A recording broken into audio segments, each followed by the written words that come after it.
Oğlak Burcu, derin bir nefes al. Sana bugün 2026'da her şey harika olacak demeye gelmedim. Sana 2026'da o zirveye nasıl çıkıp oradan bir daha asla nasıl inmeyeceğini anlatmaya geldim. 2026'da Oğlaklar için harika bir sıfır noktası var. Nisan ayında iş hayatında teknolojik bir devrim oluyor. Haziran'da ise cebine yüklü paracıklar giriyor. Hepsi kapıda. Ancak videonun sonuna doğru detaylı anlatacağım bu konuyu. Çünkü çok kritik bir Ekim virajı var. Lütfen burayı not al. Ekim ayında kariyerinde ailen arasında öyle bir arafta kalacaksın ki o an vereceğin tek bir karar tüm yılın kaderini belirleyebilir. Nisan'da kazandığın parayı Ekim'de bir öfke krizinde kaybetmemen için bu videoyu son saniyesine kadar izle. Çünkü bu yılın kazananı başlangıçtaki heves değil, Ekim ayındaki o strateji belirleyecek. Diyeceksin ki peki neden bu kadar iddialısın? Çünkü 2008'den beri tam 16 yıldır Plüto üzerinden silindir gibi geçti. Kimliğini yıktı, seni defalarca kere öldürdü ve yeniden doğurdu. Biliyorum çok yoruldun ama müjdemi isterim. Enkaz devri bitti. Şimdi o temizlenen hayat arazine öyle bir kale inşa edeceksin ki artık hiçbir fırtına seni kolay kolay yıkamayacak. Hazırsan baretlerini tak. Kader inşasına başlıyoruz.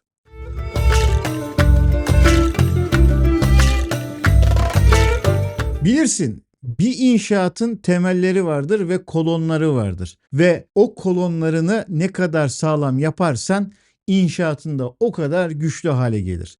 Ve işte bu yılın o statiğini yani ana kolonlarını anlaman gerekiyor. Yoksa ayların içinde kaybolursun. Birinci kolon Satürn ve köklerinin inşası. Yöneticin Satürn 14 Şubat'ta Koç burcuna yani senin 4. evine geçiyor. Burası senin en dip noktan. Buna astrolojik tabirde gökyüzünün dibi denilir. Satürn sana burada diyor ki zirveye çıkmak istiyorsan, hani o zirveler var ya, o zirveler, işte o zirveye çıkmak istiyorsan önce temeline bodrum katını sağlamlaştıracaksın. Önümüzdeki 2,5 yıl belki evini değiştireceksin. Belki ailenle ilgili ağır bir sorumluluk da alabilirsin. Bu süreç seni biraz görünmez hissettirebilir. Sanki sahneden inmişsin gibi. Ama korkma, bu bir düşüş değil. Bu gökdelenin temelini kazma sürecidir diyebiliriz. Temel ne kadar derine inerse bina o kadar yükseğe çıkar. Birinci kolondan bahsettik, ikinci kolona geldik. O binanın kolonlarından ikincisine geldik. Dijital işçilik. Evet, yanlış duymadın. Ben ne anlarım dijitalden filan deme sakın. Nisan ayında Uranüs 6. evine geçiyor. Yani ofisine giriyorsun. Ofis işleri, bilgisayar, internet, yapay zeka, programlama. Belki de sanatsal bir yanın vardı ama bunu dijitalize etmen gerekiyordu. Artık alın teri devri bitiyor. Ne devri başlıyor? Akıl teri devri başlıyor. Az önce de bahsettiğim gibi yapay zeka, otomasyon, internet ve yeni teknolojiler. Eğer ben eski usul defter tutarım dersen sistem seni 2026'da eler. Nasıl yani hocam dersen eler. Evet, eler. Yani kendini güncellemelisin sevgili Oğlak Burcu. İnat ettiğin şeylere bir bak. Ne için inat ediyorsun? O inat ettiğin şey senin hayatında sana ne kadar hizmet ediyor? Ama teknolojiyi kullanırım dersen, adapte olurum dersen, bu işi ben de öğrenirim dersen, Uranüs sana zaman ve hız hediye edecek. Yani 3 saatte 3 iş yapıyorduysan artık 3 saatte 13 iş meydana gelecek. Tabii bu durumda sana yol, su, elektrik olarak hizmet edecek. Geldik binanın 3. kolonuna. Jüpiter krizin ödülü. Yani Haziran sonunda Jüpiter Aslan burcuna geçiyor. O da senin 8. evine geçiyor.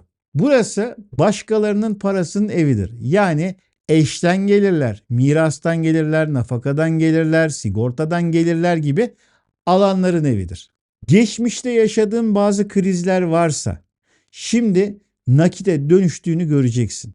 Özellikle 8. evdeki o krizler geçmişte alamadığın paralarla da ilgili olabilir. Ancak bu senin kişisel doğum haritanla alakalı kombinasyonlarla da ilgilidir. Şimdi gel ay ay bir inceleyelim şöyle bir 2026'yı. Neler var neler, maydanozlu köfteler. Ay ay inceleyelim derken zaten birçok yerde 2026'nın ay ay anlatımlarını dinledin. Ama ben sana bu videoda bu ayları nasıl yöneteceğini anlatacağım. Ocak ayı zaten bir hazırlıktı. Onu geçtik. Asıl oyun Şubat'ta başlıyor. 14 Şubat'ta Satürn senin 4. evine giriyor. 4. evde bir ağırlık. Yani ne demek bu? Evinde yaşıyorsun ama evde bir ağırlık, bir sıkışmışlık hissedebilirsin. Duvarlar üzerine geliyor gibi olabilir. Belki zorunlu bir tadilat, belki ev sahibiyle gergin bir gündem. Buradaki psikolojik tuzak şudur. Her şey üstüme geliyor, evimde bile huzur yok. Hayır, Satürn orada çürük olanı gösteriyor. Tesisat mı bozuk? Değiştir. Ailede küslük mü var? Yüzleş. Şubat ayında bu temeli sağlam at. Çünkü birazdan anlatacağım Nisan ayında iş yoğunluğundan evine uğrayacak vaktin olmayabilir. O yüzden evini şimdiden kaleye çevir. Mart ayına geldik. Mart ayı tutulmalar mevsimi. Kardeşler, kuzenler veya ticari anlaşmalar hattında yani 3-9 aksında bir defter kapanıyor. Sana yük olan sırf ayıp olmasın diye sürdürdüğün o ticari ilişki, o anlaşma ya da kardeşlerle olan ilişkiler ya da yaptığın bir sözleşme Mart ayında bitirecek gibi gözüküyorsun. Aslında bitirmelisin de. Çünkü Nisan'da yeniye yer açman gerekiyor. Eskiyi bırakın ki Nisan'daki o teknolojik devrime yer açılsın.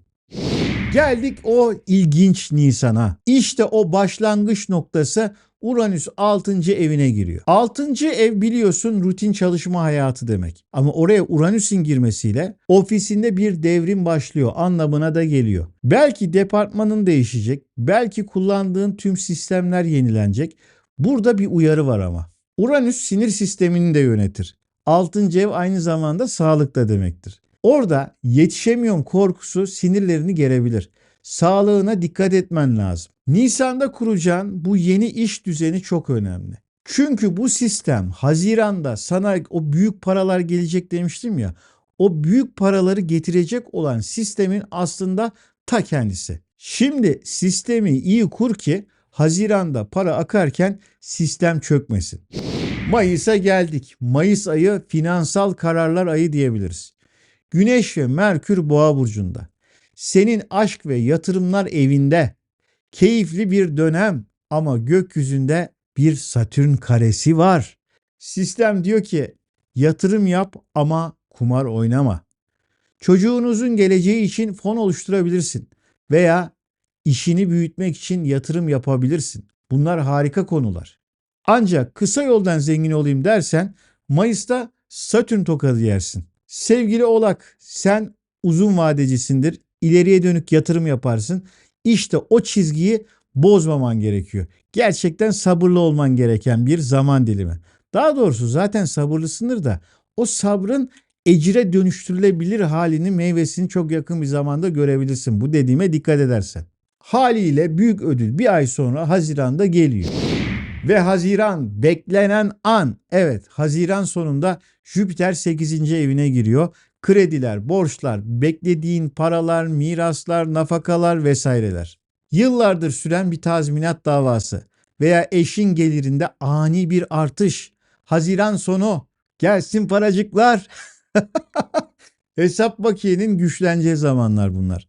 Ancak sevinci abartma. Neden? Çünkü hemen ardından bir Temmuz geliyor ve orada bir tuzak var. Temmuz ayında frene basıyoruz böyle. Merkür Aslan burcunda yani para evinde retroya hazırlanıyor.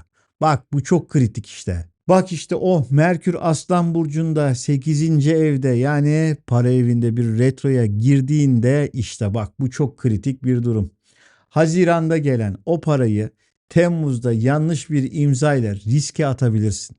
Eski borçlar karşına çıkabilir. Vergi dairesinden unutulmuş bir kağıt da gelebilir. Eğer o 8. evindeki o Merkür'ü doğru yönetemezsen gurura, kibire kapılırsan Allah Allah son döner dermişim. Allah korusun. Girmiyoruz o konulara. Temmuz ayı başka bir deyişle kredi çekme ayı değil. Eski borçları kapatma ayıdır diyebiliriz. Temmuz ayında parayı tut, harcama. Ağustos'ta Aslan Burcu'ndaki bir güneş tutulması var ve finansal kaderinde bir dönüm noktası o. Belki bir ortaklıktan ayrılabilirsin ya da ayrıldığın bir ortaklıktan kendi payını daha önce alamadıysan kendi payını alıp çıkabilirsin. Burada eline geçen kaynağı lüks harcamaya değil, o az önce başında, yani bu videonun başında bahsettiğim evin temeline yatırman gerekiyor. Oğlak Burcu kazandığını betona, toprağa gömerse ne var? Kazanır. Yani hayatının temellerine gömmen lazım. Gösteriş zamanı değil, güçlenme zamanı. Çünkü Eylül'de zırhını giymen gerekiyor. Ekim savaşı yaklaşıyor. Geldik. Evet, geldik. Ekim. Videonun başında uyardığım o final Ekim ayına. Lütfen burayı çok dikkatle dinle. Çünkü tüm yılın kazancını burada ya koruyacaksın ya da kaybedeceksin Ekim'de. Hem güneş tutulması hem de gökyüzünde çok sert bir tek kare açıları var. Kariyer ve ev aksın 4-10 aksı, yani şiddetle sarsılacak. Senaryo belki şu olabilir.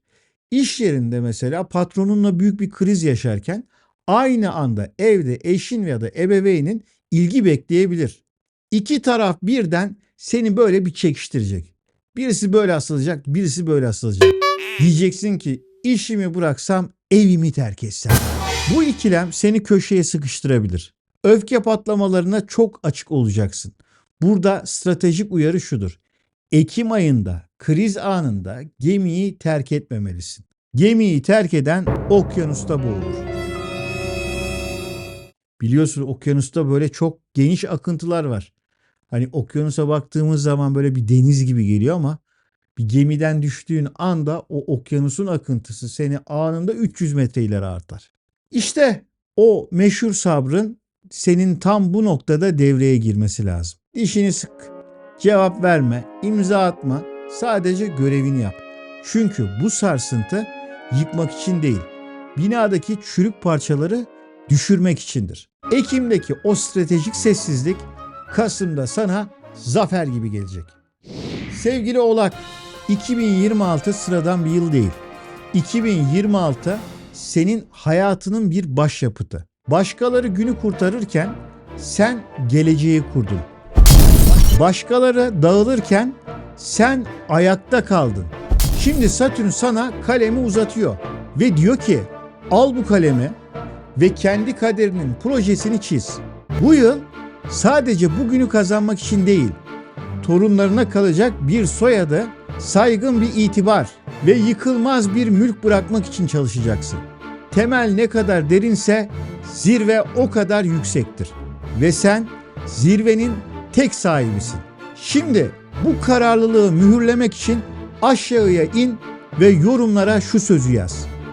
Çünkü bu sadece yorum değil, bu senin evrene vereceğin bir beyan olsun. 2026'da temellerimi sağlamlaştırıyorum. Geleceğimi inşa ediyorum. Evet, bunu yazın. Bunu yazın ve işe koyulun. Çünkü hayatınızın, kaderinizin inşaatı şimdi başlıyor.